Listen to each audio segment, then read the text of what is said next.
Halo semuanya, kali ini kita akan membahas tentang matriks. Mari kita pelajari bersama. Untuk melihat definisi dan konsep matriks sendiri, kita akan bersama-sama melihat dari contoh berikut ini. Contoh yang pertama, kita ada harga tiket masuk suatu museum yang dinyatakan dalam bentuk tabel sebagai berikut ini. Ini adalah tabel di mana ketika kita membaca tabel tersebut, berarti kita bisa melihat bahwa untuk anak-anak hari biasa perlu harga tiketnya 3.000, sedangkan hari minggunya atau hari libur berarti harga tiketnya 5.000. Sedangkan untuk orang dewasa berarti untuk hari biasanya kita harus membayar 10.000, sedangkan hari libur atau hari minggu kita bisa membayarnya 15.000.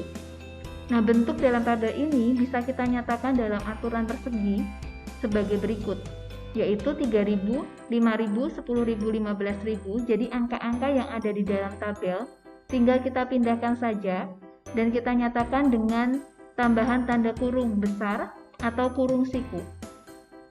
Ini dinamakan dengan aturan persegi. Di contoh yang kedua, yaitu tentang seorang wisatawan lokal yang hendak berlibur ke beberapa tempat wisata yang ada di Pulau Jawa. Untuk memaksimalkan waktu liburan, dia mencatat jarak antara kota-kota tersebut sebagai berikut ini. Dia mencatat Bandung-Semarang butuh 367 km, Semarang-Jogja 115 km, dan Bandung-Jogja 428 km. Jika kita menyatakan jarak tersebut dalam bentuk tabel, maka kita bisa menyatakan seperti ini. Jadi Bandung-Bandung 0, Bandung-Semarang 367 sesuai data yang ada di sini. Bandung-Jogja 428, Semarang-Bandung 367, Semarang-Semarang 0, dan seterusnya sampai kita mendapat Jogja-Jogja 0. Nah, dalam bentuk tabel seperti ini bisa kita nyatakan dalam aturan persegi juga. Maka kita hanya akan ambil angka-angkanya saja. 0, 367, 428. Kalau kalian perhatikan di sini ibu hanya menambahkan kurung atau kurung siku. Ini yang dinamakan dengan aturan persegi. Contoh berikutnya. Yang ketiga, ada di buku kalian di halaman 73 tentang daftar stok buku pelajaran 3 toko berbeda yang dinyatakan dalam tabel berikut ini. Ada toko buku A, B, C dengan bukunya adalah buku matematika, fisika, kimia, dan biologi. Dan di situ ada stok bukunya. Dinyatakan dalam bentuk tabel, maka kita juga bisa menyatakan dalam bentuk aturan persegi panjang. Kalau kalian perhatikan di sini aturan persegi panjang.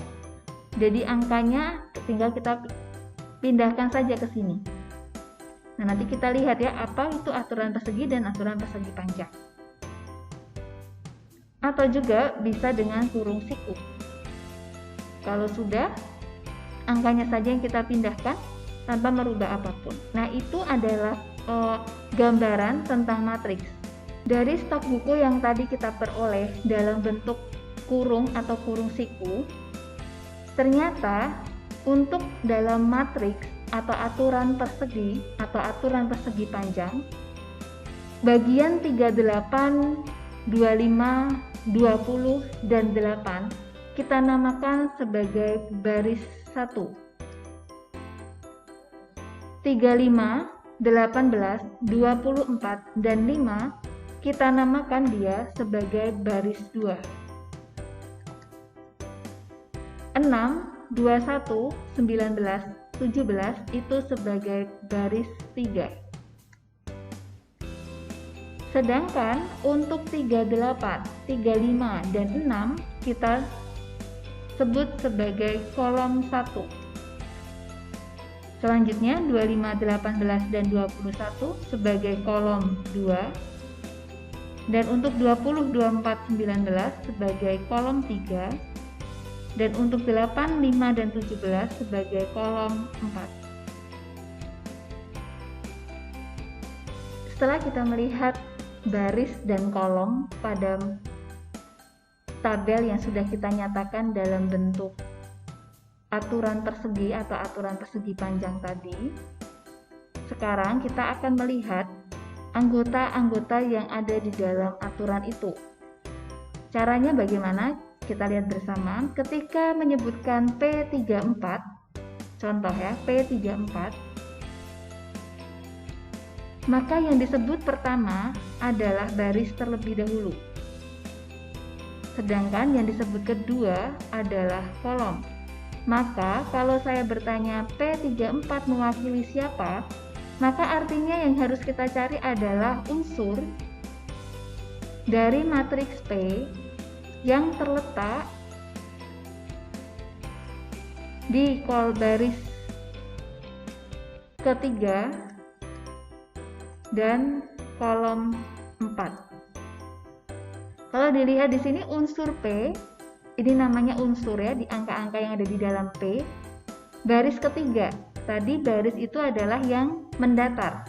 Berarti ini tadi baris 1, ini baris 2, ini baris 3. Maka pandangan kita atau kita akan memfokuskan pada baris yang ketiga ini. Lalu kolom keempat, tadi yang di sini adalah kolom K1, kolom 2, kolom 3, dan kolom 4. Kalau kolom 4 berarti kita memfokuskan juga melihat ke arah kolom 4.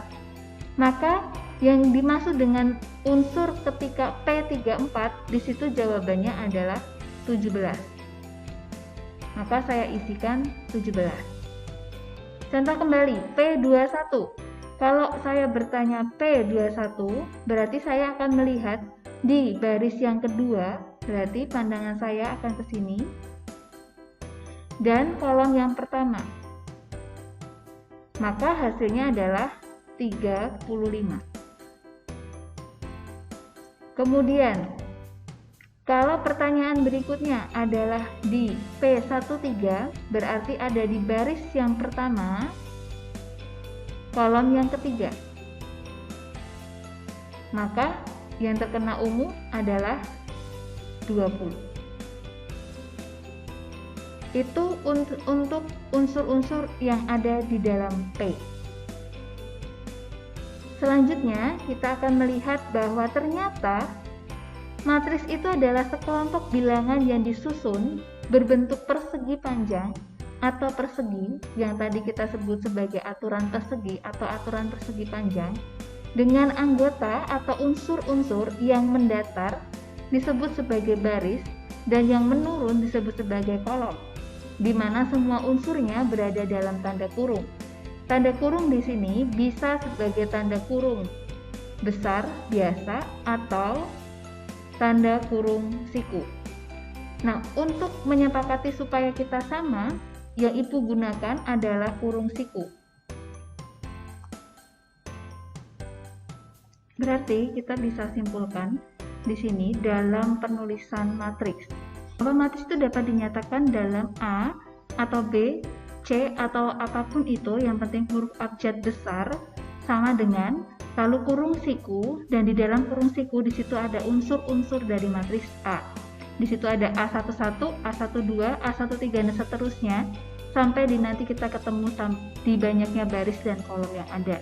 Jadi nama matriks sama dengan lalu kurung siku dan unsur yang ada di dalamnya atau anggota yang di dalamnya. Nah, inilah tentang definisi dan konsep matriks yang sudah kita pelajari. Terima kasih sudah memperhatikan video Ibu. Selamat belajar, Tuhan Yesus memberkati.